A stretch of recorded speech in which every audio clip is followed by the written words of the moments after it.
అందరికీ వందనములు. నేను Benjamin Komanapalli junior, pastor of new city church, Hyderabad. నేను మిమ్మల్ని న్యూ సిటీ చర్చ్ పాడ్కాస్ట్కి ఆహ్వానిస్తున్నాను. ఈ పాడ్కాస్ట్లో న్యూ సిటీ చర్చ్లో బోధించబడిన వర్తమానాలు వినగలుగుతారు. ఇప్పుడు వినబోతున్న వర్తమానము ద్వారా విశ్వాసములో ఎదిగి బలపరచబడతారని, ఆశీర్వదించబడతారని నమ్ముతున్నాను. ఆమేన్. మరి ఫిబ్రవరి నెలలో మనము మొదటి ఆదివారంలో we talked about generational curses. అంటే మన జీవితంలో ఏ విధముగా అయితే శాపాల గురించి చాలామంది తెలుసుకుంటారో, శాపము ద్వారా వాళ్ళు చేయాల్సినటువంటి కార్యము చేయలేకపోతున్నాను, లేకపోతే ముందుకి అడుగులు వేయలేకపోతున్నాను అని అనేక మంది జీవితాలు నాశనం అవ్వడము చూస్తాము. కేవలము అన్యుల జీవితాల గురించి మాత్రం మాట్లాడట్లేదు నేను. అన్యులు కూడా చాలామంది శాపాల గురించి భయపడుతుంటారు, లేకపోతే నేను శాపము గురించి నేను అడుగులు వేయలేకపోతున్నాను, శాపము గురించి ఇటువంటి ఒక బానిసగా జీవిస్తున్నాను అనేటటువంటి ఆలోచనలో ఉంటారు. అంత మాత్రమే కాదు, చాలామంది క్రైస్తవులు కూడా తప్పు బోధ ద్వారా, లేకపోతే అబద్ధాలు వినడం ద్వారా, కొంతమంది క్రైస్తవులు కూడా వాళ్ళ జీవితంలో ఎదుగుదల ఎందుకు లేదు, ముందరికి అడుగులు ఎందుకు వేయలేకపోతున్నారు, దేవుని యొక్క అభివృద్ధి ఎందుకు చూడలేకపోతున్నారు, ఆశీర్వాదము ఎందుకు చూడలేకపోతున్నారు అంటే చాలామంది అక్కడ కూడా శాపాల గురించి వాళ్ళు ముందరికి వెళ్ళలేకపోతున్నారు అనేటటువంటి ఆలోచనతో జీవిస్తారన్నమాట. సో వాక్యానుసారంగా మనము మొదటి ఆదివారంలో అది చూసాము. సత్యము, క్రీస్తు చేసిన కార్యము బట్టి నూతన సృష్టిగా మన జీవితంలో ఉన్న సత్యములో మనము స్థాపించబడ్డాము. నమ్మిన వాళ్ళు హల్లెలూయా అనండి. హల్లెలూయా. ఓకే, ఈరోజు అటువంటి విషయము కానీ ప్రత్యేకముగా శాపము గురించి మాట్లాడట్లేదు, కానీ ఈరోజు మానసిక దాడుల గురించి మాట్లాడుతున్నాను అనమాట. Mental attacks that many people experience in their life. చాలా మంది వారి జీవితాల్లో అనుభవిస్తున్నటువంటి మానసిక దాడులను గురించి నేను మాట్లాడుతూ ఉన్నాను. ఎస్పెషల్లీ మనకి కోవిడ్ అయినప్పటి నుంచి అనుకుంటా, ఒక 5 సంవత్సరాల నుంచి గమనించినట్లయితే చాలా మంది ఇది కేవలము కార్పొరేట్ ఆఫీసెస్లో మాట్లాడేటటువంటి విషయాలు కాదు, కాలేజెస్లో మాట్లాడడం మొదలుపెట్టారు. ఈవెన్ హై స్కూల్స్లో కూడా మెంటల్ హెల్త్ గురించి మాట్లాడడం మొదలుపెట్టారు. ఎంతమంది విన్నారు ఆ ఫ్రేజ్ మెంటల్ హెల్త్ అనేది? మానసిక ఆరోగ్యం. ఓకే, సో మానసిక ఆరోగ్యం గురించి చాలా మంది మాట్లాడడం మొదలుపెట్టారు. అందుకని మీరు చాలా మంది ఆఫీసెస్లో కూడా మీ మెంటల్ హెల్త్ కోసము ట్రైనింగ్స్ ఇవ్వడం మొదలుపెట్టారు, క్లాసెస్ ఇవ్వడం మొదలుపెట్టారు. స్ట్రెస్ గురించి, యాంగ్జైటీ గురించి, ఆందోళన గురించి, వరి, చింత గురించి ఎలా హ్యాండిల్ చేయాలి, ఇటువంటి విషయాల్లో చాలామంది జీవించేటప్పటికి ఎంత భయంకరమైన పరిస్థితులు అవుతున్నాయంటే కొంతమంది వాళ్ళ జీవితాలనే పోగొట్టుకుంటున్నారు అనమాట. ఒక్కొక్కసారి సూసైడ్ అవ్వచ్చు, లేకపోతే ఒక్కొక్కసారి ఆల్కహాల్కి బానిసలు అయిపోవడము, డ్రగ్స్ తీసుకోవడము మొదలవుతుంది, లేకపోతే ఒక్కొక్కసారి అదేదో ఇల్లీగల్ డ్రగ్స్ అవ్వకపోవచ్చు, కానీ ఒక్కొక్కసారి డాక్టర్స్ ఇచ్చినటువంటి మందులకి కూడా బానిసగా జీవించడం మొదలు పెడతారు. ఏదో మొట్టమొదటిగా ఇదిగో ఒక వారానికి ఈ టాబ్లెట్ తీసుకో అని మొదలు పెడతారు. ఒక 2 వారాలు తీసుకో, అప్పుడు సరిగ్గా నిద్రపోతావు, లేకపోతే ఒక 2 వారాలు తీసుకో, అప్పుడు నీకు ఈ ప్రెషర్ను హ్యాండిల్ చేయగలుగుతావు అనే దాంతో మొదలవుతుంది. కానీ వాళ్ళకి కొంతమందికి ఎలా అలవాటు అయిపోయింది, మీకు కొంతమందికి తెలిసి ఉండొచ్చు, ఆఫీస్లో ఉన్న వాళ్ళు రోజు ఆ టాబ్లెట్ తీసుకోకపోతే నిద్ర పడదు, రోజు ఆ టాబ్లెట్ వేసుకోకపోతే వాళ్ళకి యాంగ్జైటీ నుంచి బయటపడలేరు అనమాట, ఆ చింత నుంచి బయటపడలేరు, ఆ భయం నుంచి బయటపడలేరు. సో ఈ అన్ని విషయాల్లో చూసినట్లయితే ఒకసారి ఒక బానిసగా చాలామంది జీవిస్తుంటారు. ప్రశ్న ఏంటంటే, క్రైస్తవులుగా ఇది దేవుని యొక్క ప్రణాళిక మన కొరకు? ఒక క్రైస్తవుడిగా ఈ విధముగా చాలామంది జీవిస్తున్నారు, కరెక్టే. నీ స్నేహితులు జీవిస్తుండొచ్చు, నీ బంధువులు జీవిస్తుండొచ్చు, చాలామంది ఇటువంటి పరిస్థితులు అనుభవిస్తున్నా అసలు నువ్వు ఒక దేవుని యొక్క కుమారుడిగా, దేవుని యొక్క కుమార్తెగా నువ్వు అనుభవించాల్సింది ఏంటి అనేది ప్రశ్న అనమాట. ఓకే, సో చూడండి, 3 John verse 2 ఒకసారి చదువుదాం. యోహాను రాసిన 3వ పత్రిక 2వ వచనం. ప్రియుడా, నీ ఆత్మ వర్ధిల్లుచున్న ప్రకారము నీవు అన్ని విషయములలోనూ వర్ధిల్లుచు సౌఖ్యముగా ఉండవలనని ప్రార్థించుచున్నాను. హల్లెలూయా. అందరూ అన్ని విషయములు అనండి. అన్ని విషయములు. చూడండి, అన్ని విషయములలో ఏమవ్వాలంట? మనము వర్ధిల్లాలంట. వర్ధిల్లాలని ప్రార్థన చేస్తున్నాడు అనమాట యోహాను. వర్ధిల్లాలని ప్రార్థన చేస్తున్నాడు. వర్ధిల్లుట గురించి అంటే ఇక్కడ కేవలము డబ్బు గురించి మాట్లాడట్లేదు, కేవలము నీ కెరియర్లో వర్ధిల్లాలని కాదు, కేవలము నీ వ్యాపారంలో వర్ధిల్లాలని కాదు, కానీ అన్ని విషయాల్లో కూడా మనము వర్ధిల్లాలని కోరుకుంటున్నాడు. కానీ అన్ని విషయాల్లో వర్ధిల్లేటప్పుడు దేని ప్రకారము వర్ధిల్లాలంట? మన మనసులో మనము ఏ విధంగా అయితే వర్ధిల్లుతున్నామో దాని ప్రకారం అంట. ఇంగ్లీష్లో ఎలాగంటాడంటే, I pray above all things that you may prosper and be in health even as your soul prospers. అంటే నీ మనస్సు ఏ విధంగా వర్ధిల్లుతుందో దాని ప్రకారము, లేకపోతే దాన్ని బట్టి వేరే విషయాల్లో కూడా నువ్వు వర్ధిల్లాలని ప్రార్థన చేస్తున్నాను అంటున్నాడు. సో అన్ని విషయాల్లో వర్ధిల్లక ముందర ఎక్కడ వర్ధిల్లాలి మనము? మన మనస్సులో. అందరూ నా మనసులో అనండి. నా మనసులో. నీ మనసులో నువ్వు వర్ధిల్లాలి. నీ మనసులో నువ్వు వర్ధిల్లేవనుకో వేరే అన్ని విషయాల్లో కూడా నువ్వు వర్ధిల్లడానికి నీకు అవకాశం ఉందన్నమాట. ఓకే, సో అది అర్థం చేసుకున్నప్పుడు ఇప్పుడు లూకా సువార్త 8వ అధ్యాయానికి మన బైబిల్ తెరుచుకుందాం. Luke chapter 8. లూకా సువార్త 8వ అధ్యాయం. మనకి ఈరోజు సమయం ఎక్కువ లేదు కాబట్టి నేను కొద్దిగా త్వరగా వెళ్తాను, నోట్స్ ఫాస్ట్గా తీసుకోండి. ఓకే, లూకా సువార్త 8వ అధ్యాయంలో చూసినట్లయితే ఇక్కడ యేసుక్రీస్తు యొక్క జీవితంలో ఆయన పరిచర్య మనం చూస్తాం అనమాట. ఇక్కడ ఆయన శిష్యులతో పాటు ఓడవెక్కి తుఫాను ఇదంతా జరిగిన తర్వాత అద్దరికి వెళ్ళడం జరుగుతుంది. అవతలికి వెళ్ళిన తర్వాత దిగుతాడు. దిగిన తర్వాత అక్కడ దెయ్యముతో పీడింపబడుతున్న వ్యక్తిని చూస్తాడు అనమాట, డీమన్ పొజెస్డ్ మ్యాన్. సో ఈ వ్యక్తిని చూడగానే యేసుక్రీస్తు ఏ మాట మాట్లాడక ముందరే ఆ వ్యక్తి అనడం మొదలు పెడతారు, why did you come to torment us? మమ్మల్ని బాధపరచుటకు నువ్వు వచ్చితివా? నా మాతో నీకేమి అంటున్నారు. ఓకే, 27వ వచనం ఒకసారి చదవండి. 27వ వచనం. యా. ఆయన ఒడ్డున దిగినప్పుడు ఆ ఊరి వాడొకడు ఆయనకు ఎదురుగా వచ్చెను. వాడు దెయ్యములు పట్టిన వాడై బహుకాలం నుండి బట్టలు కట్టుకొనక సమాధులలోనే గాని ఇంటిలో ఉండువాడు కాడు.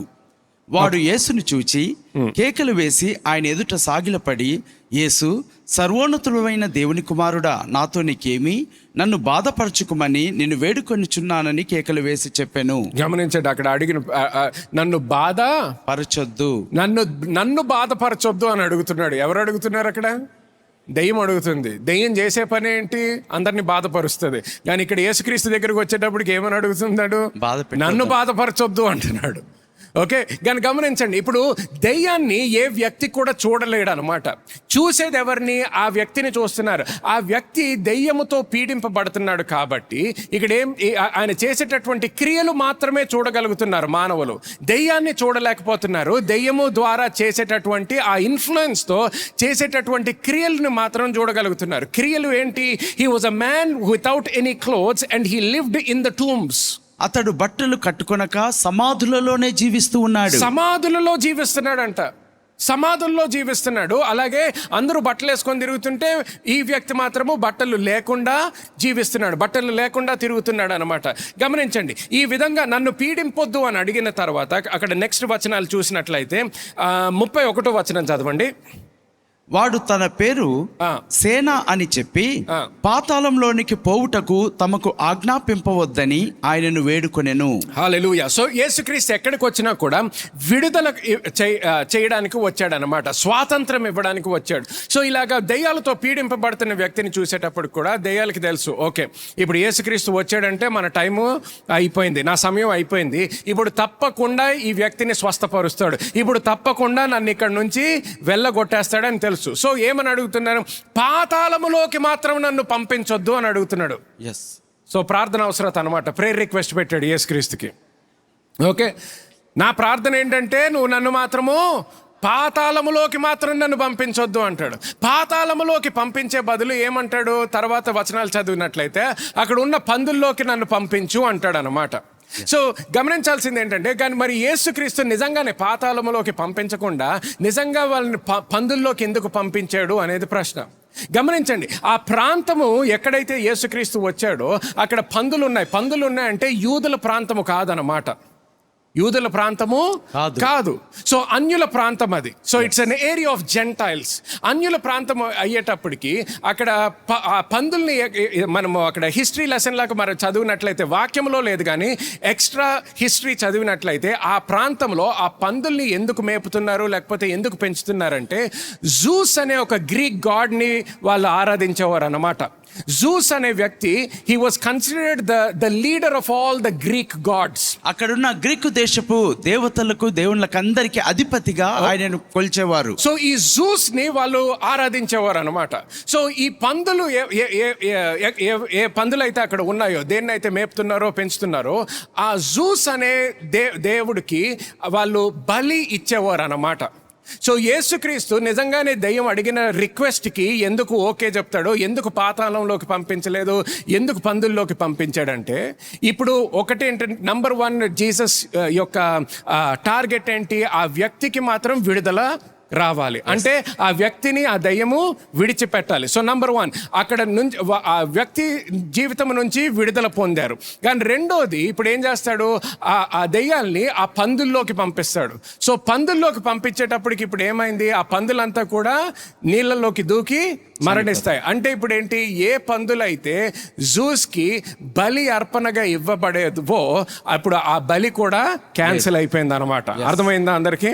సో అందుకు ఆ విధముగా చేశాడు అనమాట. సో ఇదంతా అయిన తర్వాత కూడా లాస్ట్లో ఇప్పుడు ఆ వ్యక్తి గురించి మాట్లాడినప్పుడు ఎలాగుంటుందంటే 35వ వచనంలో ఇంగ్లీష్లో చదువుతాం చూడండి. And they went out to see what had happened and they came to Jesus, found the man whom the demons had departed. అంటే దయ్యాలు వెళ్ళిపోయినాయి ఆయన దగ్గర నుంచి. ఇప్పుడు ఇప్పుడు ఏం చేస్తున్నాడు, sitting at the feet of Jesus clothed and in his right mind. మనుషుడు బట్టలు కట్టుకొని స్వస్థ చిత్తుడై యేసు పాదముల యొద్ద కూర్చుండుట, జనులు జరిగిన దానిని చూడ వెళ్ళి యేసునొద్దకు వచ్చి, దెయ్యములు వదిలిపోయిన మనుషుడు బట్టలు కట్టుకొని స్వస్థ చిత్తుడై యేసు పాదముల యొద్ద కూర్చుండుట చూచి భయపడిరి. హల్లెలూయా. సో గమనించండి, ఇంగ్లీష్ లో చూస్తే ఇన్ హిస్ రైట్ మైండ్ అని ఉంది, తెలుగులో అక్కడ ఏమనుంది, స్వస్థ చిత్తుడై. స్వస్థ చిత్తుడై.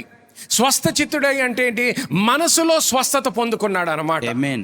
ఎక్కడ పొందుకున్నాడు, మనసులో. అంటే గమనించండి, ఇప్పుడు స్వస్థత ఎక్కడ అవసరం వచ్చింది, దెయ్యాలతో పీడింపబడిన వ్యక్తికి స్వస్థత ఎక్కడ అవసరత వచ్చింది, ఆత్మలో లేకపోతే ఎక్కడో గాలిలో కాదు. ఆయనకి స్వస్థత ఎక్కడ అవసరం వచ్చింది, మనసులో. అందరూ మనసులో అనండి, మనసులో గట్టిగా, మనసులో. సో సాతాను ఆయన్ని దాడి చేసింది, అటాక్ చేసింది. అటాక్ చేసినప్పుడు అందరూ చూడగలిగింది ఏంటి, బట్టలు లేకుండా తిరుగుతున్నాడు. అంత మాత్రమే కాదు, టూమ్స్ అంటే సమాధుల్లో జీవిస్తున్నాడు, అది చూడగలిగారు అన్నమాట. ఆయన చేస్తున్న కార్యములు చూడగలిగారు. కానీ ఆయన మనస్సులో ఏ విధముగా ఆయన ఆలోచిస్తున్నాడో ఎవరు గుర్తించలేకపోయారు అనమాట. సో ఎప్పుడైతే ఆ దయ్యాల్ని వెళ్ళగొట్టాడో యేసుక్రీస్తు, ఇప్పుడు ఆయన జీవితంలో జరిగింది ఏంటంట, ఆయన మనస్సులో స్వస్థత పొందుకున్నాడు అంట. హల్లెలూయా. ఎక్కడ పొందుకున్నాడండి, మనసులో స్వస్థత పొందుకున్నాడు అన్నమాట.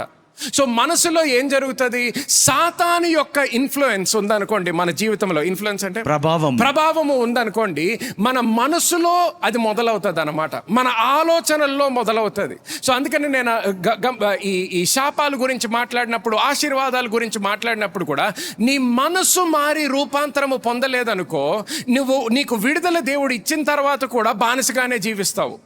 కానీ ఎప్పుడైతే నీ మనసులో స్వస్థత వస్తుందో అప్పుడు నువ్వు సరి అయిన విధానములో ఆలోచించడము మొదలు పెడతావు. నమ్మిన వాళ్ళందరూ హల్లెలూయా అనండి. హల్లెలూయా. అందుకని ఇంగ్లీష్ లో చూసినట్లయితే ఒకసారి ఇంగ్లీష్ వర్స్ పెట్టండి.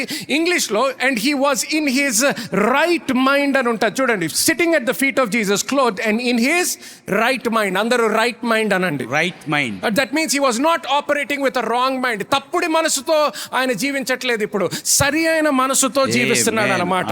ఓకే, సో చూడండి, అది ఎప్పుడైతే మనము గమనిస్తామో, లెట్స్ గో టు 1 Corinthians. కొరింథీయులకు రాసిన మొదటి పత్రిక, కొరింథీయులకు రాసిన మొదటి పత్రిక 2వ అధ్యాయానికి మన బైబిల్స్ తెరుచుకుందాం. చూడండి, ఇప్పుడు కూడా మన జీవితం, మన లోకంలో ఈ సమయంలో కూడా ఎక్కడైనా రోడ్డు మీద ఎవరన్నా పిచ్చి వ్యక్తిలాగా ఉన్నాడు, పిచ్చోడు అనుకుంటా, లేకపోతే పిచ్చాయం అనుకుంటా అన్నప్పుడు, ఎవరన్నా గవర్నమెంట్ కూడా వాళ్ళని పట్టుకున్నప్పుడు వాళ్ళకి ట్రీట్మెంట్ ఏదైనా ఇవ్వాలంటే ఎక్కడ పంపిస్తారు, మెంటల్ హాస్పిటల్ కన్నా పంపిస్తారు, లేకపోతే సైకియాట్రిక్ వార్డ్కి పంపిస్తారు. ఓకే, అంటే ఏంటి, వాళ్ళ సైన్స్లో కూడా ఇప్పుడు వరకు ఎంతవరకు డెవలప్ అయ్యామంటే, okay, when somebody is behaving like this, ఇటువంటి పనులు చేస్తున్నారు అంటే, కార్యములు చేస్తున్నారంటే, వాళ్ళకి ఏదో మనసులో వాళ్ళకి ఏదో ఒక సమస్య ఉన్నది అనేది మనం గుర్తించగలిగాం అన్నమాట. సో కానీ ఆ మనసు వెనకాల కార్యము చేసేది సాతాను అనేది వాళ్ళు గుర్తించలేరు. Yes. మనకి సత్యము ఉంది కాబట్టి, మనకి వాక్యం ఉంది కాబట్టి మనం ఆ మర్మం తెలుసుకుంటున్నాం అనమాట. అందరికి అర్థమవుతుంది కదా.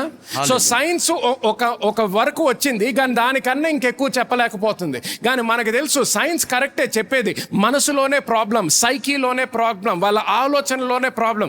కానీ ఆ ఆలోచన అక్కడ వరకు ఎలాగో వచ్చిందంటే అక్కడ సాతాను యొక్క ప్రభావము ఉన్నది అనేది మనము గుర్తించగలము. హల్లెలూయా. హల్లెలూయా. సో చూడండి, సో మనము పాస్టర్ గారు మనం క్రైస్తవులము కదా, మనకి ఏంటి సొల్యూషన్, మనం ఎలా జీవించగలము? 1 కొరింథీయులు 2:16 ఏమని ఉంటుంది? But we have the mind of Christ. క్రీస్తు మనసు కలిగి ఉన్నాము. ఎవరు కలిగి ఉన్నారు? ఎవరు చెప్పండి? నేను కలిగి సో ఉన్నాను. క్రైస్తవులు అందరూ కూడా క్రీస్తు మనసు కలిగి ఉన్నాము అంటే చూడండి ఇంగ్లీష్లో, but we have the mind of Christ. So అది మనకి ఇవ్వబడ్డది. ఎవరిచ్చారు మనకది? దేవుడిచ్చాడు. దేవుడు ఆయన కృపతో ఇచ్చాడు. మనము పొందుకున్నటువంటి బహుమానము అది. సో దేవుడు ఆయన కృపతో మనకి ఆయన మనసు ఇచ్చాడు. కానీ పాస్టర్, మరి దేవుడు మనకి ఆయన మనసు ఇచ్చినట్లయితే మనకి ఇంకా ఎందుకు ఈ ఆందోళన, ఇంకా నాకు ఎందుకు ఈ చింత, ఇంకా ఎందుకు ఈ భయము, ఇంకా ఎందుకు నాకు ఈ ఐడెంటిటీ క్రైసిస్, ఐడెంటిటీ ప్రాబ్లమ్స్తో నేను ఎందుకు జీవిస్తున్నాను? నా ఆఫీస్లో అవ్వచ్చు, నా ఇంట్లో అవ్వచ్చు, నా ఫ్రెండ్స్తో తిరిగినప్పుడు అవ్వచ్చు, ఈ భయంతోనే నేను ఇంట్లో ఎందుకు కూర్చుంటున్నాను? ఎక్కడికైనా వెళ్ళాలంటే భయం, నా ఆఫీస్కి వెళ్ళాలంటే భయం, ఎక్కడైనా ప్రయాణం చేయాలంటే భయం, అంత భయము. నా లైఫ్ అంతా కూడా ఈ భయము, ఈ ఆందోళనతోనే కంట్రోల్ అవుతుంది. సో క్రీస్తు మనసు కలిగి ఉన్నట్లయితే ఏంటి సమస్య? ఓకే, 1 పేతురుకి వెళ్దాం. చూడండి, 1 పేతురు, పేతురు రాసిన మొదటి పత్రిక, పేతురు రాసినటువంటి 1 పత్రిక 4వ అధ్యాయానికి బైబిల్ తెరుచుకోండి. ఆ బైబిల్ తెరుస్తున్న సమయంలో ఇంకొకటి గుర్తుపెట్టుకోండి, ఈ లోకంలో ఉన్నంత వరకు కూడా సాతానుడు నీ జీవితంలో ఎప్పుడు కూడా దొంగతనము చేయడానికి, హత్య చేయడానికి, నాశనము చేయడానికి ప్రయత్నిస్తూనే ఉంటాడనేది మర్చిపోవద్దు మీరు. ప్రయత్నిస్తూనే ఉంటాడు. యోహాను సువార్త 10:10 యేసుక్రీస్తు చెప్పినటువంటి సత్యం అది. సో దొంగ దేనికి వస్తాడు? అందరు చెప్పండి, మళ్ళీ ట్రై చేద్దాం,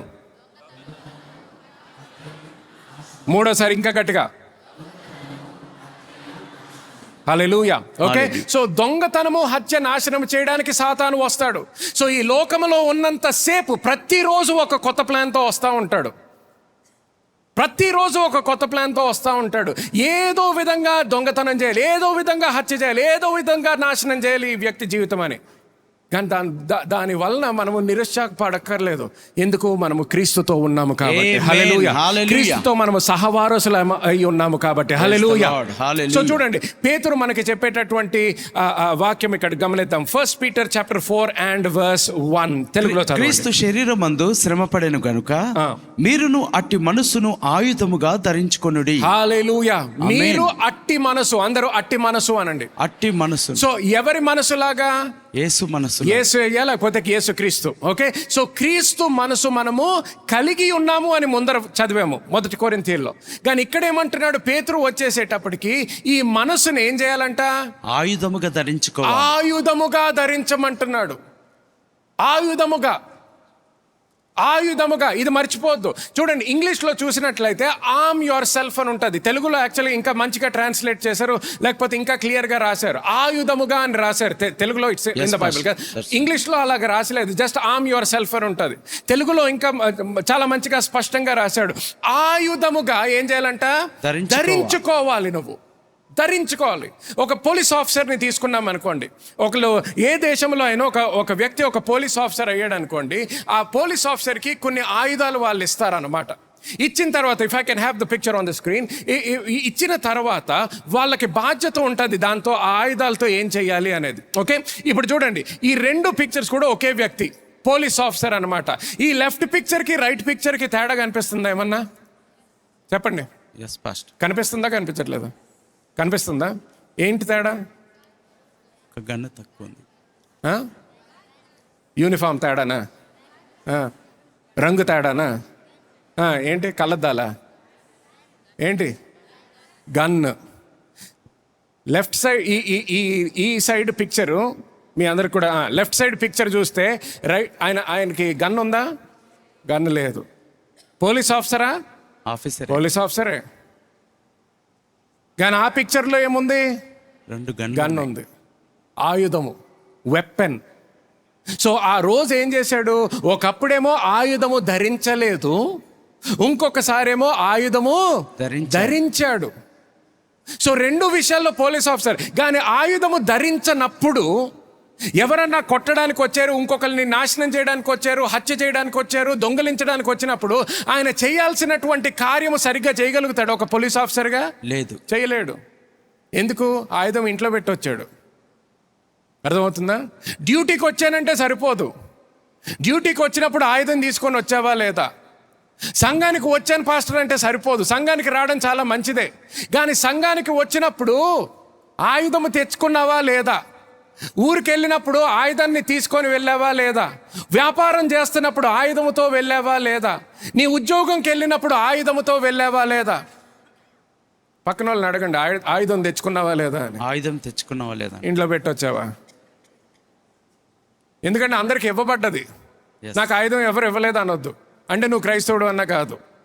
ఆయుధం కావాలంటే ఈరోజే క్రైస్తవులు అవ్వండి, ఆయుధం ఇవ్వబడుతుంది. ఆమేన్. హల్లెలూయా. హల్లెలూయా. ఉచితంగా ఇవ్వబడుతుంది ఆయుధం. Praise God. హల్లెలూయా. ఆయన కృప ద్వారా ఇస్తాడు ఆ ఆయుధం. కానీ ఆయుధము ఇచ్చిన తర్వాత ఏమంటున్నాడు? మీరు ధరించుకోవాలంటున్నాడు. అది మన బాధ్యత. ఆయుధము ఇచ్చే బాధ్యత ఎవరిది? గట్టిగా చెప్పండి, కమాన్ గట్టిగా. దేవునిది. దేవునిది. సో ఆయన బాధ్యత ఆయన చేశాడు. ఇప్పుడు బాధ్యత ఎవరిది? మనము ఆ ఆయుధాన్ని ధరించుకోవాలంట.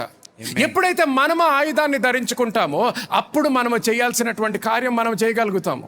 అప్పుడు సాతాను మన జీవితంలో ఎక్కడ కనిపించినా కూడా ఆ ఆయుధాన్ని మనము వాడగలుగుతాం. అందుకని ఇక్కడ ఏమంటాడు? క్రీస్తు, యేసు క్రీస్తు ఎప్పుడైతే ఆయన సఫర్ అయ్యాడు, మళ్ళీ ఒకసారి చదవండి. క్రీస్తు శరీరమందు శ్రమపడెను గనుక. శ్రమ పడెను. సో ఆయన శ్రమ పడినప్పుడు ఎటువంటి ఆయుధముతో శ్రమ పడ్డాడు? అదే విధముగా మీరు మీ జీవితంలో శ్రమ పడుతున్నప్పుడు అదే ఆయుధముతో శ్రమ పడండి అంటున్నాడు. హల్లెలూయా. హల్లెలూయా. సో నీ జీవితంలో పాస్టర్ గారు చాలా ఇబ్బందుల్లో ఉన్నాను, చాలా శ్రమ పడుతున్నాను. శ్రమ పడుతున్నప్పుడు ఏ విధముగా శ్రమ పడాలో నేర్చుకోవాలి. హల్లెలూయా. హల్లెలూయా. నువ్వు ఎప్పుడైతే ఆ శ్రమలో నడుస్తున్నావో సాతాను ఇబ్బందులు తెస్తున్నాడు. పాస్టర్ గారు, సాతాను ఏంటి? ఒక కార్యం తర్వాత ఇంకొక కార్యం, ఒక కార్యం తర్వాత ఇంకొక కార్యం చేసినా కూడా నువ్వు ప్రతిసారి కూడా ఆ ఆయుధముతో నువ్వు జీవించు. సో అది ఎన్ని ప్రయత్నాలు చేసినా ప్రతిసారి కూడా నువ్వు అనుభవించేది ఏంటి? విజయము మాత్రమే. ఆమేన్. అందరూ విజయము మాత్రమే అనండి. విజయము మాత్రమే. కమాన్, జీవం ఉన్న వాళ్ళలాగా విజయము మాత్రమే. విజయము మాత్రమే. హల్లెలూయా. హల్లెలూయా. విజయము మాత్రమే. సో అది ఆఫీస్లో ఒక దాడి చేయొచ్చు, మళ్ళీ ఇంటికి రాగానే ఇంట్లో దాడి చేయొచ్చు, లేకపోతే మీ ఆర్థిక విషయాల్లో దాడి చేయొచ్చు. కానీ ఎక్కడ దాడి చేసినా నువ్వు మాత్రం ఆయుధం మర్చిపోవద్దు. ఎస్, ఆయుధం మర్చిపోవద్దు. అందుకనే యేసు క్రీస్తు కూడా శ్రమ పడ్డాడంట. కానీ శ్రమ పడ్డప్పుడు ఒక మనసుతో, ఒక రకమైనటువంటి మనసుతో, ఒక ఆయుధములాగా వాడాడంట ఆయన మనసుని. అటువంటి మనసు మీరు కూడా కలిగి ఉండండి అంటున్నాడు. హల్లెలూయా. ఆమేన్. ఆ మనసు మీరు ధరించుకోండి అంటున్నాడు. నమ్మిన వాళ్ళందరూ హల్లెలూయా అనండి. హల్లెలూయా. ఆమేన్. సో చూడండి, ఇంకొక విషయం, ఫిలిప్పియులకి రాసిన పత్రిక 2వ అధ్యాయానికి మన బైబిల్ తెరుచుకుందాం. సో గమనించండి, నెంబర్ 1 మనం ఏం తెలుసుకున్నాము? ఈ మనసు ఏదైతే దేవుడు మనకి ఇచ్చాడో దాన్ని మనము ఆయుధములాగా ధరించాలంట. ఆయుధములాగా ధరించాలి. రెండో విషయం చూడండి, ఫిలిప్పియులకి రాసిన పత్రిక 2వ అధ్యాయము డైరెక్ట్గా 5వ వచనం చదువుదాం. సమయం లేదు కాబట్టి డైరెక్ట్ 5, లేకపోతే మీరు నోట్ చేసుకోండి. 1 నుంచి 5 వచనాలు చదవండి, అప్పుడు ఇంకా సరిగ్గా అర్థమవుతుంది. కానీ ఈరోజు డైరెక్ట్గా 5వ వచనం చదువుతాం. చూడండి. క్రీస్తు యేసునకు కలిగిన ఈ మనసు మీరును కలిగి ఉండుడి. ఎవరి మనసు? మీరు కూడా కలిగి ఉండండి. కలిగి ఉండుడి. మీరు కూడా కలిగి ఉండుడి. చింతలో ఉన్నప్పుడు ఎవరి మనసు కలిగి ఉండాలి? క్రీస్తు మనసు. క్రీస్తు మనసు. నీ మనసు కాదు. నీ మనసు పక్కన పెట్టే. నీ మనసు గురించి మాట్లాడలే, నా మనసు కాదు, అన్ని మనసులు పక్కన పెట్టాలి. ఇప్పుడు మనము ఎవరిని వెంబడిస్తున్నాము? యేసుక్రీస్తు. ఆయన మనసు కలిగి వెంబడిద్దాం. ఆయన మనసు కలిగి జీవిద్దాం. మళ్ళీ చదవండి ఆ వచనము. క్రీస్తు యేసునకు కలిగిన ఈ మనసు మీరును కలిగి ఉండుడి. గమనించండి, మీరును కలిగి ఉండుడి అంటే మీరు కలగడానికి దేవుడు ఆ శక్తిని నీకు ఇచ్చాడు. ఆ కృపను నీకు ఇచ్చాడు. ఆ శక్తి, ఆ కృప నీ జీవితంలో లేకుండా ఈ మనసు కలిగి ఉండుడి అని నీకు చెప్పేవాడు కాదు. దేవుడు అన్యాయస్తుడు కాదు. హల్లెలూయా. ఆమేన్. నీతిమంతుడు ఆయన, గ్లోరీ. నీతిమంతుడు. సో ఆయన ఏ పని మనకు అప్పచెప్పినా, ఏదన్నా పని మనకి చెప్పాడు అనుకోండి, మనకి ఎందుకు చెప్తాడు ఆ పని? నువ్వు చెయ్యగలవు కాబట్టి ఆ పని చెప్తాడు. ఎప్పుడు కూడా నువ్వు చెయ్యలేనటువంటి పని నీకు అప్పచెప్పడు. నీ మనసులో అనుకోవచ్చు, అయ్య బాబాయ్ నేను ఈ పని ఎలా చేయగలుగుతాను. గుర్తుపెట్టుకో, నీ మనసు ఎప్పుడైతే నేను ఎలా చేయగలుగుతాను అన్నదో అప్పుడు నువ్వు క్రీస్తు మనసుతో ఆలోచించాలి. ఆగు, అంటే ఆయన నాకు ఈ పని అప్పచెప్పాడంటే ఏంటి? నాకు తెలియంది ఆయనకు ఒక విషయం తెలుసు నా గురించి. ఎస్, అర్థమవుతుందా? Yes pastor. నా గురించి నాకు తెలియనటువంటి విషయము ఆయనకి తెలుసు.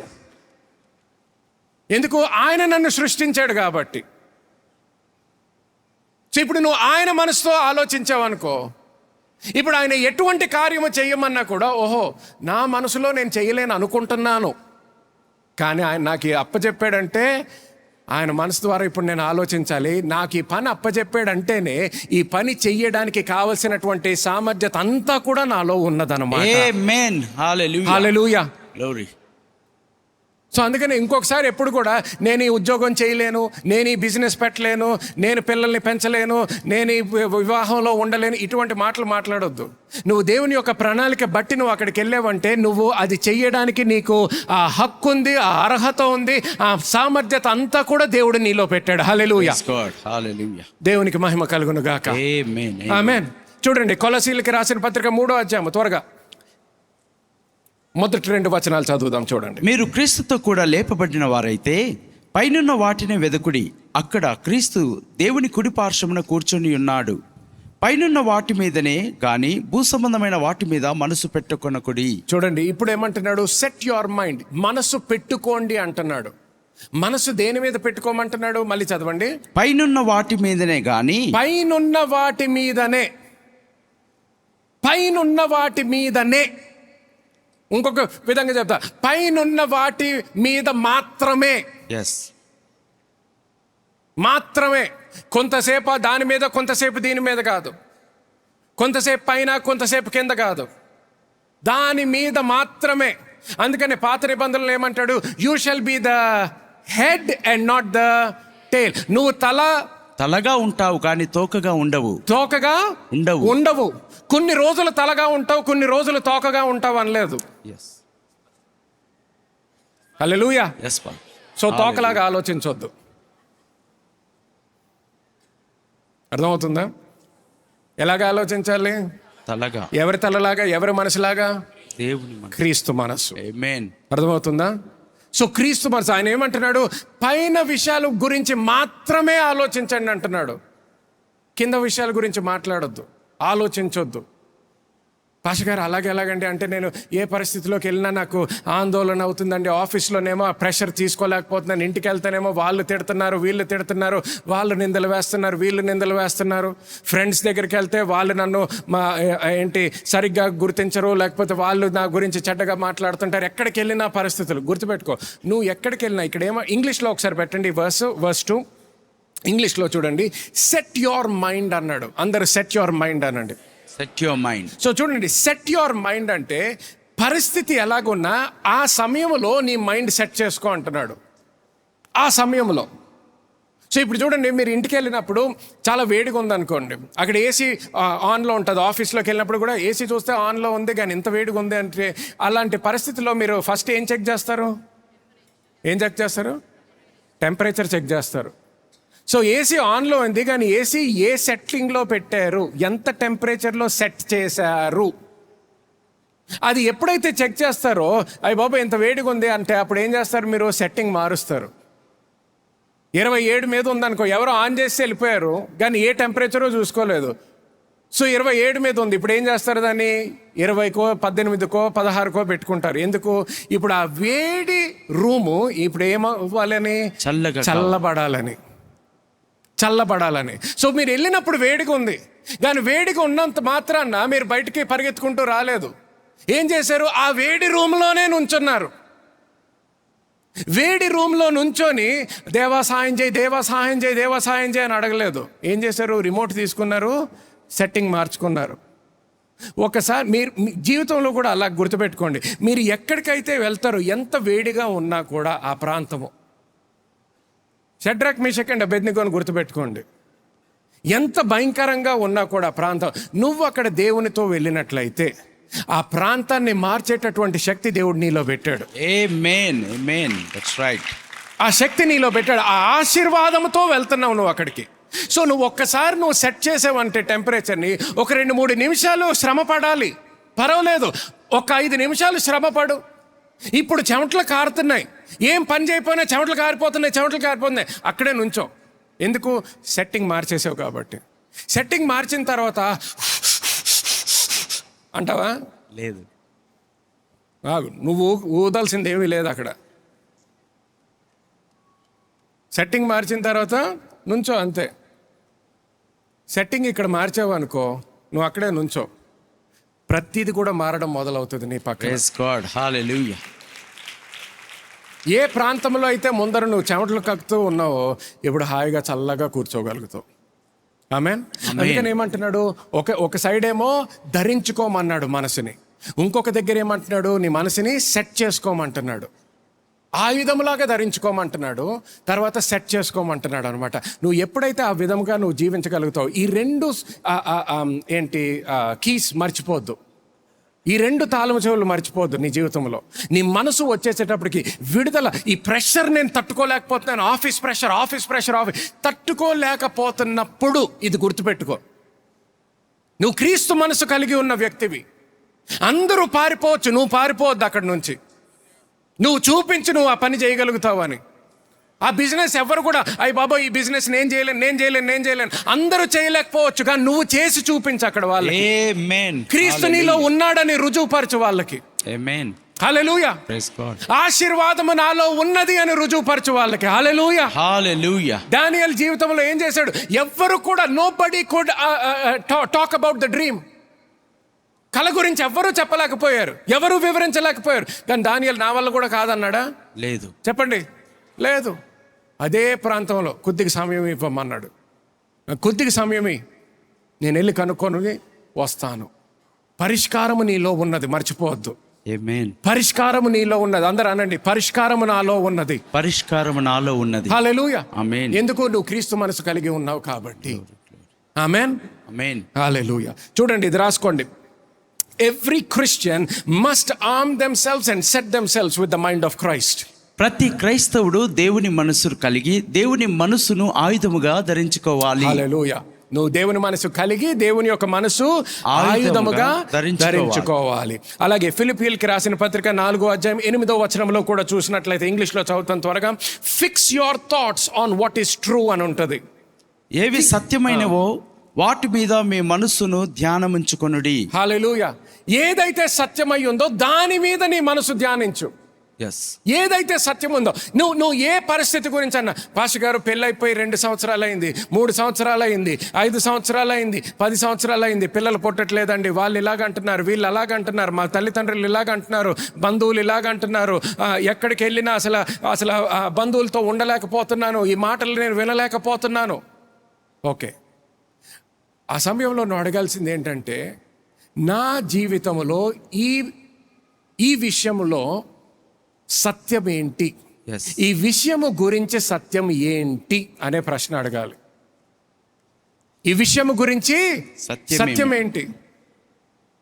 పాస్టర్ గారు, మా సంఘం మా టీంలో అందరూ కూడా భయపడుతున్నారు, ఉద్యోగాలు పోతాయేమో అని. ఉద్యోగాలు పోతాయి, అందరూ భయపడుతున్నారండి, అందరూ భయపడని, నువ్వు భయపడొద్దు.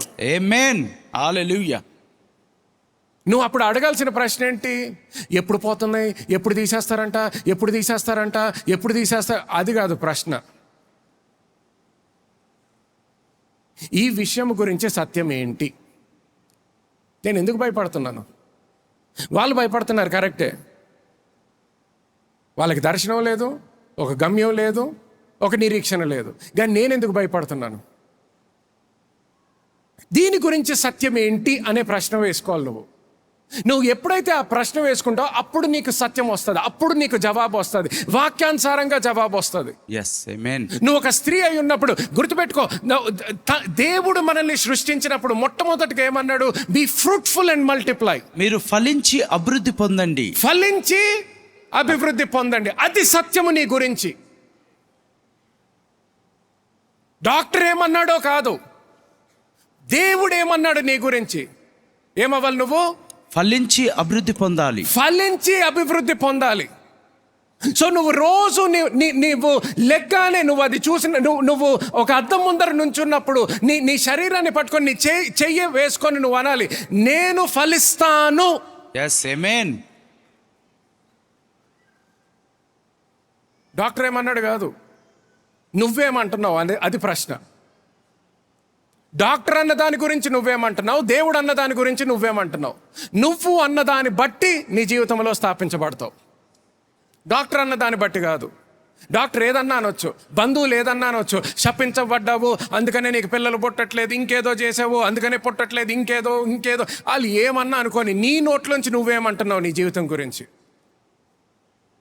వాళ్ళది ఏది కూడా నువ్వు నమ్మకుండా సత్యములో స్థాపించబడి నాటబడి నువ్వు నీ నోరు విప్పి దేవుని యొక్క వాక్యము ప్రకారము నేను ఫలిస్తాను ఆమేన్ అని నువ్వు ప్రకటించడం మొదలు పెడితే అది ఎంత ఆలస్యమైనా తప్పకుండా నువ్వు ఫలిస్తావు. గ్లోరీ. తప్పకుండా నువ్వు ఫలిస్తావు. మొన్న నేను ఈ వారమే ఒక సాక్ష్యం విన్నాను. ఒకరికి ఇలాగే వివాహం అయింది. 2 సంవత్సరాలు, 3 సంవత్సరాలు, 5 సంవత్సరాలు, 10 సంవత్సరాలు, ఇంకా పిల్లలు లేరు. 15 సంవత్సరాలు, 20 సంవత్సరాలు, ఇంకా పిల్లలు లేరు. కానీ అయినా ప్రార్థన చేసుకుంటారు పిల్లలకి. తప్పకుండా ఇస్తాడు దేవుడు మనకి, తప్పకుండా ఇస్తాడు దేవుడు మనకి, తప్పకుండా ఇస్తాడు. మొన్న అలా సాక్ష్యం విన్నాను, వీడియో చూశాను. 57 సంవత్సరాలకి పిల్లోడిని కన్నది. ఆమేన్. 57 సంవత్సరాలకి 57 57 సంవత్సరాలకి పిల్లోడిని కన్నది. 9 నెలలు ప్రెగ్నెన్సీ, 57కి క్యారీ చేసింది, సక్సెస్ఫుల్గా డెలివర్ చేసింది. Healthy mother, healthy child. ఆమేన్.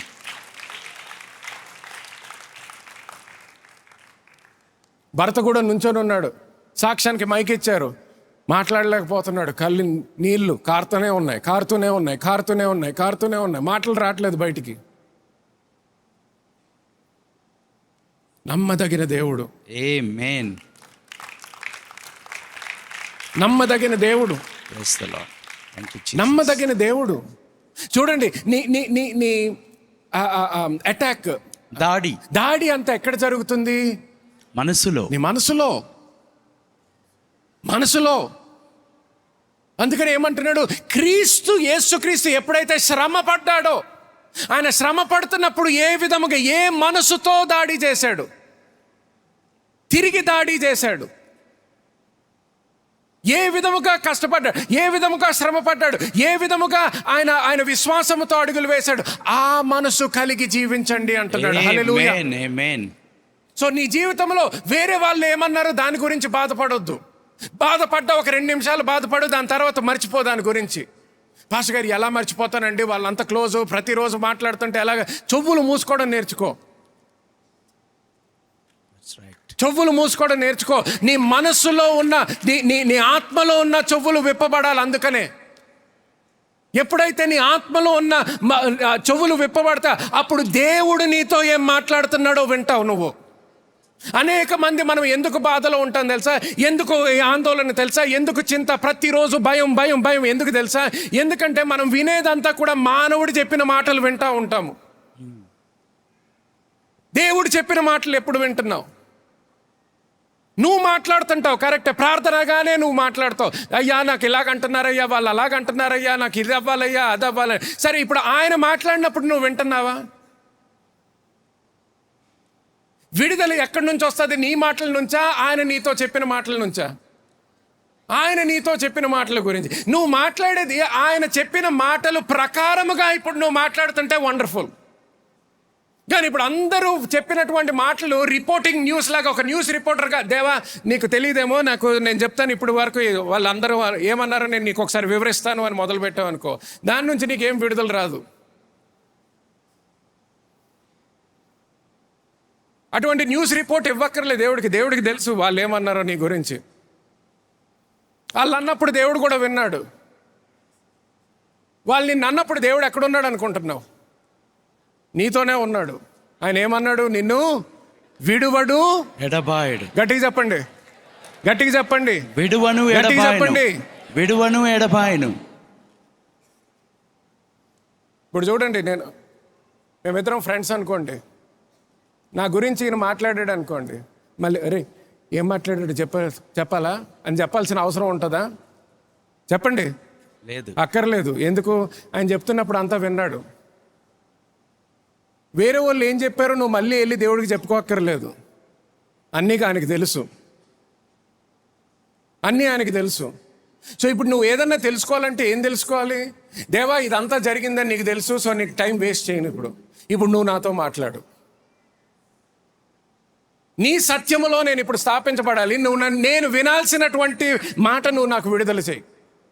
ఎందుకంటే నీ నుంచి నేను వింటే మాట, ఆ మాటలో విడుదల ఉంటుంది, ఆ మాటలో శక్తి ఉంటుంది, ఆ మాటలో నేను ధైర్యం పొందుకోగలుగుతాను, ఆ మాటలో నాకు కావలసినటువంటి సంతోషము నేను పొందుకోగలుగుతాను, ఆ మాటలో నాకు కావలసినటువంటి జ్ఞానము నేను పొందుకోగలుగుతాను, ఆ మాటలో నాకు కావలసినటువంటి విశ్వాసము నేను పొందుకోగలుగుతాను. అందుకనే ప్రార్థన అంటే కేవలం మనం మాట్లాడడంగా ఆయన ఏం పలుకుతున్నాడు. ఎప్పుడైతే ఆ సత్యములో నువ్వు స్థాపించబడగలుగుతావో అప్పుడు నువ్వు ఆయన ఇచ్చినటువంటి ఆయుధాన్ని వాడడం మొదలు పెడతావు నీ జీవితంలో. ఆమేన్. హల్లెలూయా, హల్లెలూయా, హల్లెలూయా, హల్లెలూయా. దేవునికి మహిమ కలుగును గాక. Praise God. ఆమేన్. దేవునికి ఒకసారి గట్టిగా చప్పట్లు కొడదాం. హల్లెలూయా, హల్లెలూయా. ఆయన మనస్సు, ఆయన ఆలోచనలో స్థిరపరచబడాలి. సో చూడండి, తిమోతికి రాసిన 2వ పత్రిక 1వ అధ్యాయం, చాలా మందికి తెలిసినటువంటి వాక్యము. For God has not given us a spirit of fear but that of power, love and of a sound mind. దేవుడు మనకు శక్తియు ప్రేమయు ఇంద్రియ నిగ్రహము గల ఆత్మనే ఇచ్చెను గాని పిరికితనము గల ఆత్మనియ్యలేదు. చూడండి, పిరికితనాన్ని ఇవ్వలేదు, భయముని ఇవ్వలేదు, ధైర్యముని ఇచ్చాడు మనకి. చూడండి, పిరికితనాన్ని ఇవ్వలేదు కానీ కంటిన్యూ టు రీడ్. దేవుడు మనకు శక్తియు ప్రేమయు ఇంద్రియ నిగ్రహము గల ఆత్మని ఇచ్చెను గాని. ఓకే, చూడండి ఇంగ్లీష్లో ఎలాగుంటుందంటే, for God has not given us a spirit of fear but that of power, love and of a sound mind. అందరూ సౌండ్ మైండ్ అనండి. Sound mind. చూడండి, సౌండ్ మైండ్ అనే ఏ పదం అయితే వాడబడ్డదో గ్రీక్లో, లూకా సువార్తలో ఎక్కడైతే రైట్ మైండ్ అన్నాడు కదా, దెయ్యాలతో పీడింపబడిన వ్యక్తి విడుదల పొందుకున్న తర్వాత he was in his right mind అంటాడు. ఆ రైట్ మైండ్ సౌండ్ మైండ్కి ఒకే పదం వాడబడ్డది.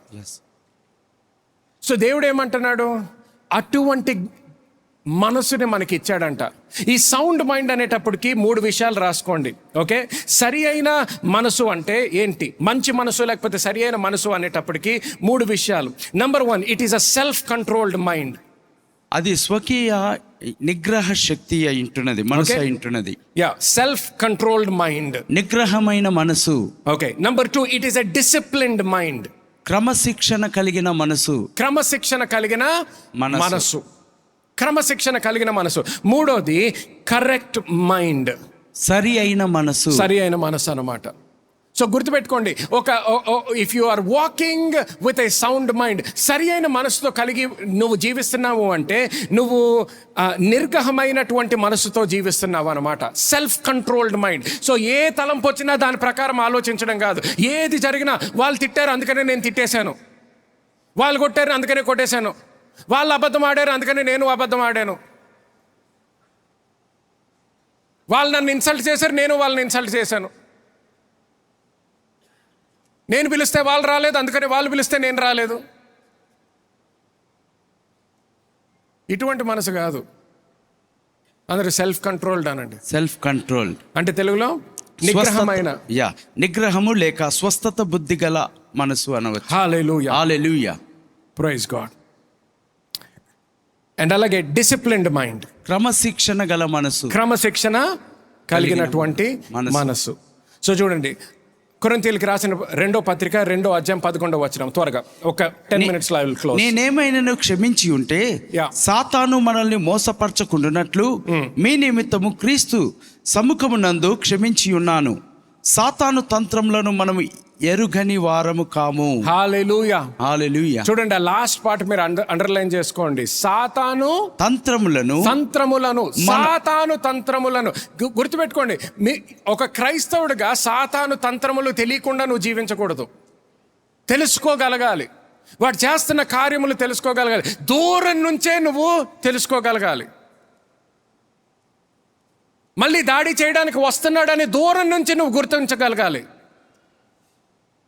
జీవితం అంతా మార్చబడిపోయిన తర్వాత కాదు, దూరం నుంచి నువ్వు గుర్తుపెట్టుకోవాలి, గుర్తించగలగాలి. సో ఇక్కడ ఏం చదవండి, అది సాతాను తంత్రములను మనము ఎరుగని వారము కాము. మనము ఎరుగని వారము కాము. మనము ఎరుగని వారము కాము అంటే ఏంటి? మనకు తెలుసు వాడి తంత్రాలు. సో నువ్వు దూరంగా ఉన్నప్పుడే నువ్వు గుర్తించగలగాలి. ఎక్కడి నుంచి వచ్చింది ఆ తలంపు? తల్లిదండ్రులు, నా పిల్లలు నా మాట వినరండి, నా మాట వినరండి. ఇప్పుడు ఇంకొక ఫ్యామిలీ, ఇంకొక కుటుంబం దగ్గరికి వెళ్తావు. ఇప్పుడు వాళ్ళు ఏమంటారు? మా పిల్లలు కూడా మా మాట వినరండి. ఎంత చెప్పినా వినరండి. ఇప్పుడు మూడో కుటుంబానికి వెళ్తారు. ఇప్పుడు ఈ పేరెంట్స్ క్లబ్ ఫామ్ అవుతుంది. మా మాట వినరండి, మా మాట వినరండి, మా మాట వినరండి, మా మాట వినరండి.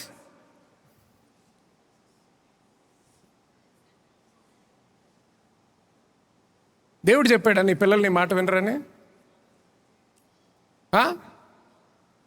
మరి ఎందుకు అంటున్నావు అంటే అందరూ అంటుంటారు కదండి. అదే సమస్య. సాతాను యొక్క తంత్రాలు గుర్తించు. ఎక్కడి నుంచి వచ్చింది ఆ తలంపు నీకు?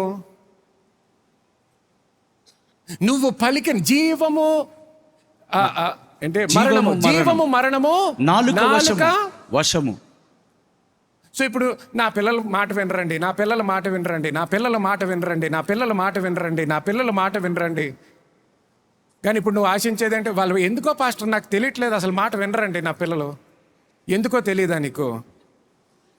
మళ్ళీ చెప్పు, ఎందుకో తెలీదా? ఎన్నిసార్లు అన్నావమ్మా నువ్వు నీ పిల్లల్ని మాట వినరని? ఇప్పుడు మళ్ళీ ఎందుకో తెలీదు. నేను చెప్తాను ఎందుకో.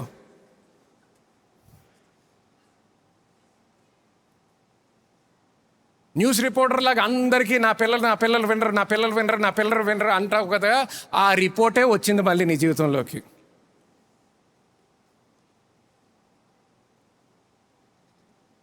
అందరూ అన్నీ ఇవ్వండి, నువ్వు క్రైస్తవురాలేవు కదా. శాపంగా ఇచ్చాడా దేవుడు నీకు పిల్లల్ని? చెప్పండి. ఆశీర్వాదంగానే ఇచ్చాడు కదా. మరి ఆశీర్వాదం నీ మాట ఎందుకు వినదు? తప్పకుండా నీ మాట వింటారు. ఆమేన్. వేరే వాళ్ళు ఏదన్నా అనుకోండి, వాళ్ళ పిల్లల మీద నీకు అర్హత లేదు, నీకు అధికారం లేదు. నీ పిల్లల మీద నీకు అర్హత ఉంది, అధికారం ఉంది. నీ పిల్లల గురించి వచ్చేటప్పటికి మాత్రం నా పిల్లలు ఎప్పుడూ నా మాట వింటారు, జవదాటరు. అంటే మరి అలాగే వెళ్ళిపోతున్నారు కదా. నీ మాట మాత్రము అదే ఉండాలి. పోరాడుతున్నావు, ఆత్మలో పోరాడుతున్నావు, మనసుతో పోరాడుతున్నావు, క్రీస్తు మనసు కలిగి పోరాడుతున్నావు. వేరే వాళ్ళు అనొచ్చు, వాడు ఎప్పుడు వినడో వాళ్ళ మాట అని వేరే వాళ్ళు అన్ని నువ్వు అనొద్దు. అది నీ నోటి నుంచి రావద్దు. అది నీ నోటి నుంచి ఏం రావాలి?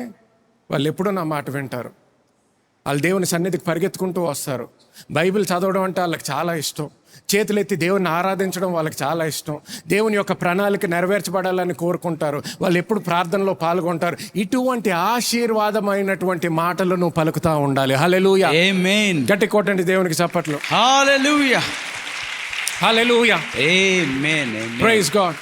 దేవునికి మహిమ. చూడండి, పేతురుకి రాసిన మొదటి పత్రిక 5వ అధ్యాయం 7వ వచనం చదవండి. ఆయన మిమ్మల్ని గూర్చి చింతించుచున్నాడు గనుక మీ చింత యావత్తు ఆయన మీద వేయడి. మీ చింత యావత్తు ఆయన మీద వేయడి. ఆయన మీద వేయుడి. ఆయన మీద వేయుడి. మీ చింత యావత్తు ఆయనకి చూపించి మళ్ళీ ఇంటికి తీసుకెళ్ళండి అనలేదు.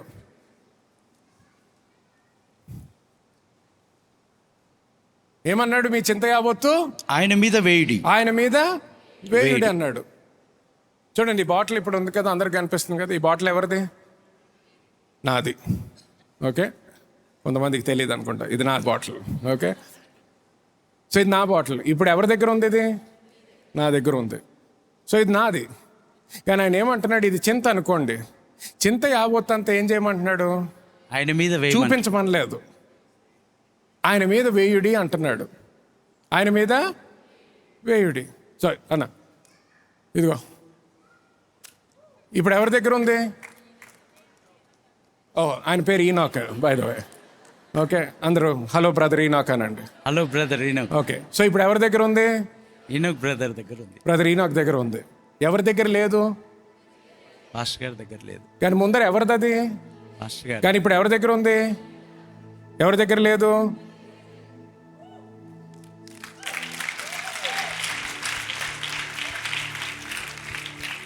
చింత యావత్తు మోసుకోండి అనలేదు. అందుకని యేసుక్రీస్తు ఏమన్నాడు? బరువుతో ఉన్న వాళ్ళు నా దగ్గరికి రాండి అన్నాడు. ఎస్, నా దగ్గరికి రాండి. మోసే శక్తి నా దగ్గర ఉంది, నీ దగ్గర లేదు. చింతించొద్దు. ఇంగ్లీష్లో ఎలాగుంటుంది తెలుసా? Cast your cares upon him for he cares for you. మీ చింత యావత్తు ఆయన మీద వేడి, ఆయన మిమ్మును గూర్చి శ్రద్ధ కలిగి ఉన్నాడు, లక్ష్యము చేయుచున్నాడు.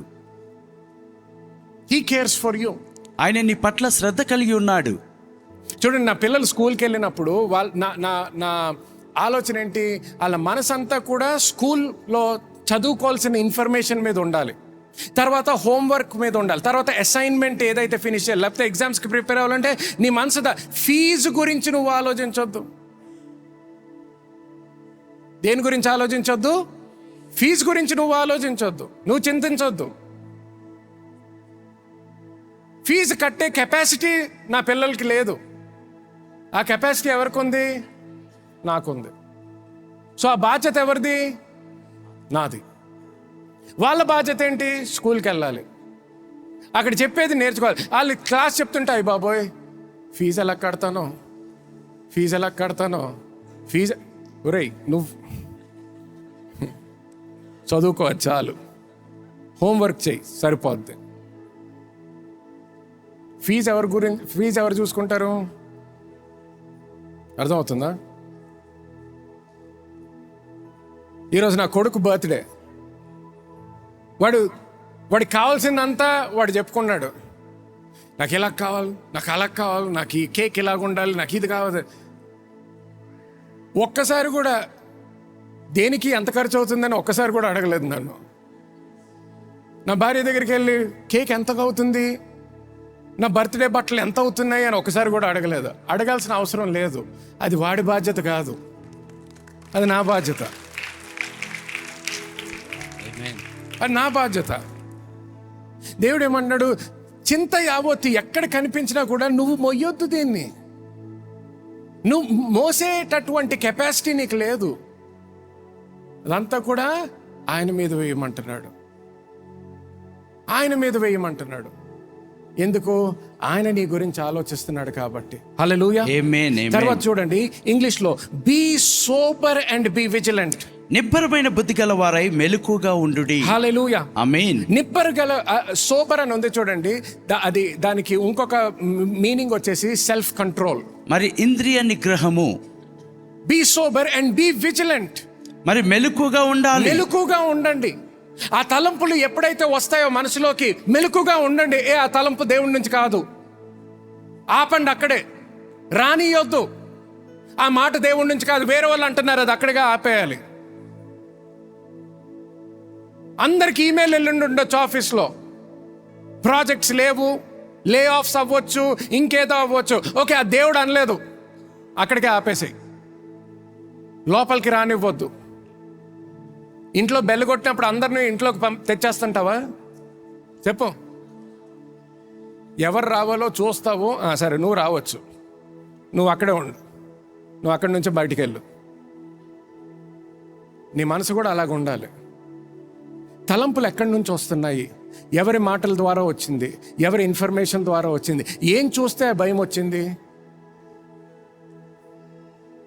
ఎవరు చెప్పిన మాట బట్టి, లేకపోతే ఎవరి జీవితము చూసిన తర్వాత, అయ్యి బాబోయ్ వాళ్ళ జీవితంలో చూసావా, వాళ్ళకి పెళ్ళైనప్పటి నుంచి ఆమె డిప్రెషన్లో ఉంది, సో అక్కడ వచ్చింది నీకు ఆ భయం. పెళ్లి చేసుకుంటే నాకు డిప్రెషన్. వద్దులేండి పాస్టర్, పెళ్ళెందుకు పెళ్ళెందుకు పెళ్ళెందుకు పెళ్ళెందుకు వద్దులేండి వద్దులేండి వద్దులే. ఎక్కడి నుంచి వచ్చింది ఆ భయం నీకు? ఎక్కడి నుంచి వచ్చింది నీకు ఆ తలంపు? చూడు, ఎలాగొచ్చింది? ఇంకొకరి జీవితం చూసావు, ఇంకొకరి అనుభవం చూసావు. ఇప్పుడు వాళ్ళ అనుభవం చూసి నీది కూడా అలాగే అయిపోతుందని నీ భయం. కానీ దేవుడు చెప్పాడు వాళ్ళలాగే నీదవుతుందని లేదు. చూడు, అలాగే చూసినప్పుడు అది అక్కడికే ఆపేయాలి, రానివ్వద్దు. దాని మీద ధ్యానించొద్దు. దాని మీద నువ్వు ధ్యానించావనుకో, ఇప్పుడు దానికి బానిసగా జీవిస్తావు. ఆ తలంపు ద్వారా సాతాను వచ్చాడు ఇప్పుడు నీ జీవితంలోకి. అక్కడి నుంచి దాడి చేయడం మొదలు పెడతాడు. అక్కడి నుంచి నేను ఇన్ఫ్లుయెన్స్ చేయడం మొదలు పెడతాడు. ఇప్పుడు నువ్వు మాట్లాడినప్పుడల్లా భయంతో మాట్లాడతావు. పెళ్ళి అంటేనే భయంతో మాట్లాడతావు. దేవుని యొక్క పిలుపు ఉందని నీకు తెలుసు, కానీ ఎవరో జీవితంలో ఎవరో పాస్టరు, ఆయన పాస్టర్గా చేసిన తర్వాత ఆయనకి డబ్బులు లేకుండా అప్పుల పాలైపోయాడు, లేకపోతే ఇంకేదో అయ్యింది. అమ్మ బాబాయ్, నా జీవితం కూడా అలాగ అప్పుల పాలైపోతానేమో. అయ్య బాబాయ్, నా జీవితంలో కూడా నేను నా భార్యను సరిగ్గా చూసుకోలేనేమో, పిల్లల్ని సరిగ్గా చూసుకోలేనేమో, స్కూల్కి పంపించలేమో అని. ఇప్పుడు ఆ భయముతో దేవుని యొక్క పిలుపు ఉన్నా కూడా నువ్వు దేవునికి జవాబు ఇవ్వట్లేదు. ఏమవుతుంది? క్రైస్తవుడు అంటే క్రైస్తవుడే, కానీ సాతాను యొక్క ఇన్ఫ్లుయెన్స్తో జీవిస్తున్నావు, ప్రభావంతో జీవిస్తున్నావు. అటువంటిది గుర్తించాలి. నువ్వు త్వరగా గుర్తించాలి. లేట్ అయ్యే వరకు ఆగి ఉండొద్దు, త్వరగా గుర్తించాలి. తర్వాత చూడండి, be vigilant because your adversary the devil walks around like a roaring lion seeking whom he may devour. మీ విరోధి అయిన అపవాది అనగా సాతాను గర్జించు సింహం వల్ల ఎవరిని మృంగుతున్నా అని వెతుకుచూ తిరుగుచున్నాడు. హల్లెలూయా. ఎవరిని మృంగుదనా అని వెతుకుతున్నాడంట. అంటే అందరినీ మృంగలేడు. ఎవరిని మృంగగలుగుతాడు? ఎవరైతే నిబ్బరమైన బుద్ధి లేదో, నిబ్బరమైనటువంటి మనసు కలిగి లేరో, ఎవరైతే మెలకువగా లేరో, ఏంటి who did not arm themselves, ఎవరైతే ఆ యొక్క ఆయుధమును ధరించుకోలేదో, ఎవరైతే ఆయుధాన్ని ధరించుకోలేదో వాళ్ళని కొరకు చూస్తున్నాడు. ఓకే, వీళ్ళు ఆయుధం ధరించుకోలేదు, వెరీ గుడ్, మంచి క్యాండిడేట్, ఈమెయిల్ పంపిద్దాం, ఫోన్ కాల్, వాళ్ళతో ఒక ఫోన్ కాల్ చేయిద్దాం, ఒక 2-3 మాటలు అనిపిద్దాం, అయిపోయింది. 15 రోజుల ఉపవాసం అంతా అయిపోయింది ఒక్క ఫోన్ కాల్తో, ఒక్క రిపోర్ట్తో. వాడికి తెలుసు. సో నువ్వు నిబ్బరమైనటువంటి మనసు కలిగి లేవనుకో, యేసుక్రీస్తు యొక్క కృప ద్వారా ఆయన ఇచ్చినటువంటి మనసు నువ్వు ధరించుకోకపోతే, ఆయుధము లేకుండా నువ్వు జీవిస్తుంటే గుర్తుపడతాడు. అటువంటి వ్యక్తిని మృంగడానికి వస్తాడంట. సో అందుకని ఈ రోజు నుంచి నా స్వరము వింటున్న ప్రతి వ్యక్తి కూడా ఈ రోజు నుంచి ఇంకొక రోజు ఆయుధము ధరించుకోకుండా కనిపించకూడదు. అర్థమవుతుందా అందరికీ? ప్రతిరోజు ఆయుధము ధరించుకొని జీవించాలి. దాని తర్వాత నెక్స్ట్ వర్స్ క్విక్లీ. లోకమందున్న మీ సహోదరుల యందు ఈ విధమైన శ్రమలే నెరవేర్చుచున్నవని ఎరిగి విశ్వాసమందు స్థిరులై వానిని ఎదిరించుడి. హల్లెలూయా. దాన్ని ఏం చేయమంటున్నాడు? ఎదిరించమంటున్నాడు. చూడండి, డిప్రెషన్లో వచ్చేటప్పటికి ఒక్కొక్కసారి సాతాను చెప్తుంది, ఎవ్వరికి ఇటువంటి జీవితం లేదు, నీకు ఒక్కడికే ఇలాగవుతుంది, అందరూ వర్ధిల్లుతున్నారు, నువ్వు ఒక్కడవే నాశనం అయిపోతున్నావు, అందరు వివాహాలు ఎంతో మంచిగా ఉన్నాయి, నీ ఒక్క వివాహమే ఇలాగ నాశనం అయిపోతుంది, అందరూ భర్తలు ఎంతో మంచోళ్ళు, నీ భర్త ఒక్కడే ఇలా ప్రవర్తిస్తాడు, అందరు భార్యలు ఎంత మంచోళ్ళో నీ భార్య ఒక్కతే ఇలా ప్రవర్తిస్తుంది, అందరు పిల్లలు నీ పిల్లలే.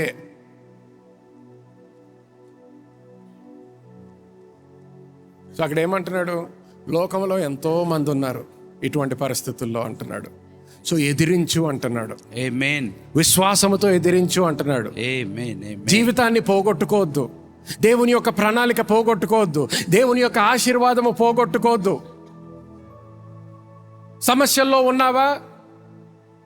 కష్టపడుతున్నావా? అటువంటి సమయంలో దేవుని యొక్క చేయి విడిచిపెట్టొద్దు, దేవుని యొక్క సన్నిధి విడిచిపెట్టొద్దు, దేవుని యొక్క వాక్యము విడిచిపెట్టొద్దు. పాస్టర్ ఎంత చేసినా ఇది అన్ని వ్యర్థం, అది సాతాను చెప్పే అబద్ధము. గుర్తించు. ప్రార్థన చేసిన వేస్ట్, పరిశుద్ధాత్మ దేవునితో నింపబడ్డా వేస్ట్. ఎవరు చెప్తున్నారు నీకు అది? గుర్తించు. అందుకని ఇందాక ఫిలిప్పీయులకు రాసిన పత్రికలో చూసాం కదా, జస్ట్ యాజ్ జీసస్ సఫర్డ్, యేసు శ్రమ పడినట్లే, ఆయన శ్రమ పడినట్లే మనము కూడా శ్రమ పడుతున్నప్పుడు ఆయన మనసు కలిగి శ్రమ పడాలంట. ఆమేన్. ఆయన శ్రమ పడుతున్నప్పుడు ఎక్కడ కూడా ఫిర్యాదు చేయలేదు, కంప్లైంట్ చేయలేదు. దాడి చేశాడు ఆయన కూడా. He attacked the attacker. దాడి చేయించిన వాణ్ణి దాడి చేశాడు. లాస్ట్ వర్స్, నెక్స్ట్ వర్స్ చూడండి, 10వ వచనం. తన నిత్య మహిమకు క్రీస్తునందు మిమ్మల్ని పిలిచిన సర్వకృపానిధియగు దేవుడు కొంచెము కాలము మీరు శ్రమ పడిన పిమ్మట, చూడండి ఎంతకాలము, కొంచెము కాలం, ఎంతకాలము, ఎంతకాలము, కొంచెము కాలం, ఎంతకాలము, కొంచెం కాలమే, కొంచెం కాలమే.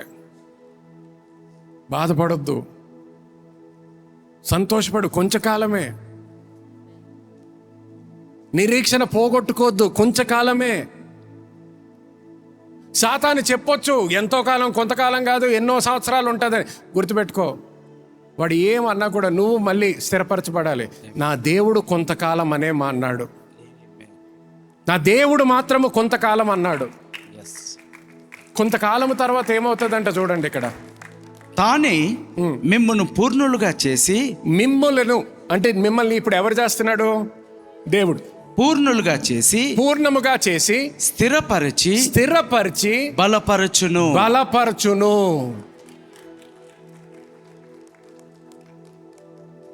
సో మీరు ఎటువంటి సమస్యలో ఉన్నా ఆ సమస్య గురించి సత్యం ఏంటి అని అడిగాను కదా ఇందాక. మీ జీవితంలో ఎటువంటి పరిస్థితిలో ఉన్నా ఆ పరిస్థితి గురించి సత్యం ఏంటి తెలుసా? ఈ 10వ వచనము సత్యము. ఆమేన్. మీరు ఏ దాంట్లో పరిస్థితిలో ఉన్నా అది కొంతకాలము మాత్రమే. అంత మాత్రమే కాదు, దాని నుంచి బయటికి రాగానే దేవుడు ఏం చేస్తాడంటే, మళ్ళీ చెప్పండి ఆ 3 విషయాలు. తానే మిమ్మల్ని పూర్ణులుగా చేసి, స్థిరపరిచి బలపరచును. హల్లెలూయా. ఆమేన్. ఇంగ్లీష్ లో ఒక్కసారి చూడండి, అందరూ లేచి నుంచుందాం ఈ సమయంలో. ఇంగ్లీష్ లో కూడా ఒక్కసారి చూద్దాము. వర్స్ 10 లాస్ట్ లో చూడండి. After you have suffered a while, కొంచెము కాలం మీరు శ్రమ పడిన పిమ్మట, చూడండి దేవుడు ఏం చేస్తాడో, హీ విల్ పర్ఫెక్ట్ యూ, ఆయన మిమ్మల్ని పూర్ణులుగా చేస్తాడు, ఎస్టాబ్లిష్ యూ, మరి స్థిరపరుస్తాడు, స్ట్రెంగ్థెన్ యూ, బలపరుస్తాడు, అండ్ సెటిల్ యూ, నిన్ను స్థాపిస్తాడు. పాస్టర్ లైఫ్ సెటిల్ అవ్వాలని ప్రార్థన చేయండి, ఆయన సెటిల్ చేస్తాడంట. ఆమేన్. లైఫ్ సెటిల్ అవ్వాలి, లైఫ్ సెటిల్ అవ్వాలి, లైఫ్ సెటిల్ అవ్వాలి, లైఫ్ సెటిల్ అవ్వాలి. ఆయనే చేస్తాడు. నువ్వు ప్రార్థన చేయకముందరే ఆయన చెప్పాడు, నేను సెటిల్ చేస్తాను నీ లైఫ్, నేను చూసుకుంటాను నీ లైఫ్. ఆమేన్, ఆమేన్, ఆమేన్. హల్లెలూయా. ఎక్కడో ఒక దగ్గర స్థిరపరచబడాలండి, ఎక్కడో ఒక దగ్గర కట్టుకోవాలి, ఎక్కడో ఒక ఎస్టాబ్లిష్ చేస్తాను అన్నాడు కదా. ఆయన ఎస్టాబ్లిష్ చేస్తాడు నిన్ను. ఆయనకి లోబడు, ఆమేన్. ఆయనకి సమర్పించుకో. మనసు, తలంపులు జాగ్రత్త పడు. సాతాను యొక్క దాడి చేస్తున్నప్పుడల్లా కూడా గుర్తించు, క్రీస్తు మనసు కలిగి ఆయన మహిమ కొరకు జీవించు. ఆమేన్. హల్లెలూయా. హల్లెలూయా. ఆశీర్వదించబడ్డారా? yes pastor. చూడండి, సో ఎటువంటి ఆందోళన ఉన్నా, ఎటువంటి సమస్య ఉన్నా, ఎటువంటి డిప్రెషన్ అవ్వచ్చు, యాంగ్జైటీ అవ్వచ్చు, ఫియర్ అవ్వచ్చు, ఏంటి ఐడెంటిటీ క్రైసిస్ అవ్వచ్చు, మీ జీవితంలో ఇన్ఫీరియారిటీ కాంప్లెక్స్ అవ్వచ్చు, ఏ పదమైన కొత్త పదాలు వస్తానే ఉంటారు వీళ్ళు. మెంటల్ హెల్త్ అనేది ముందర లేదు, కొత్తగా మొదలు పెట్టారు. ADHD అంటారు, HD అంటారు, ABCD EFGH అన్నీ రావచ్చు. వాళ్ళు వచ్చే అన్నీ రానియండి, పర్వాలేదు. నువ్వు మాత్రం దీనిలో స్థిరపరచబడు. ఆమేన్. అది లోకానికి చెందిన విషయాలు, ఇది నీకు చెందిన విషయం. ఆమేన్. హల్లెలూయా. హల్లెలూయా. రండి చేతుల పైకెత్తుదాం. దేవునికి ఒకసారి సమర్పించుకోండి. దేవా, నేను ఈ రోజు నుంచి చింతించనయ్యా దీని గురించి, నా పిల్లల గురించి ఇంకా నేను చింతించను. ఈ రోజు నుంచి నేను చింతించను. నా భార్య గురించి నేను చింతించను. నా భర్త గురించి నేను చింతించను. నా వివాహము గురించి నేను చింతించను. తీర్మానం తీసుకోండి. దేని గురించి అయితే ప్రతిసారి ప్రార్థన అంటే దాని గురించే, ప్రార్థన అంటే దాని గురించి ఏదైతే భయపడుతున్నారు, దేవా ఈ రోజు నుంచి భయపడనయ్యా, ఈ రోజు నుంచి ఇంక నేను చింతించను దీని గురించి. ఆర్థిక విషయాలు ఎలా బయటపడతానో, దేవా నేను నీకు అప్పచెప్తున్నాను,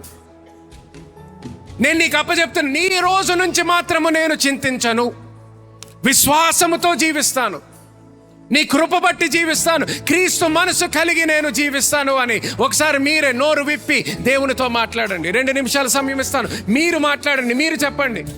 నాకు తెలియదు నీ చింత, దేని గురించి భయపడుతున్నావో నాకు తెలియదు, కానీ నీకు తెలుసు.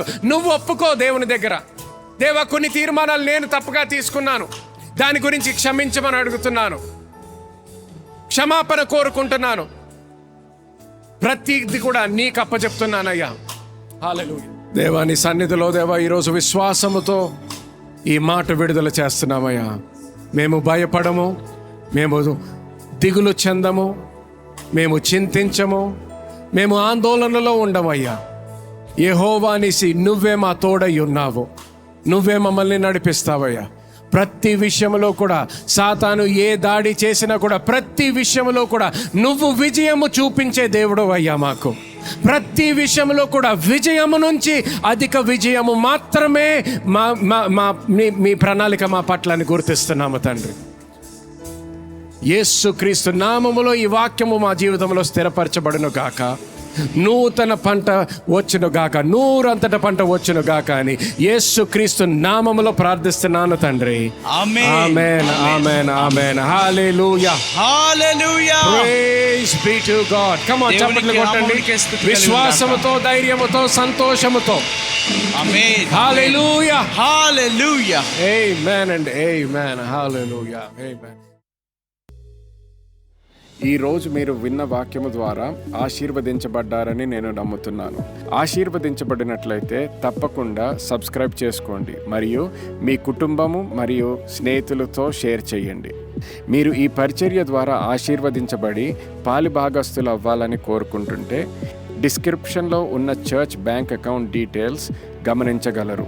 మరిన్ని వివరాల కోసము మా వెబ్సైట్ www.newcity.in ని సంప్రదించండి. God bless you.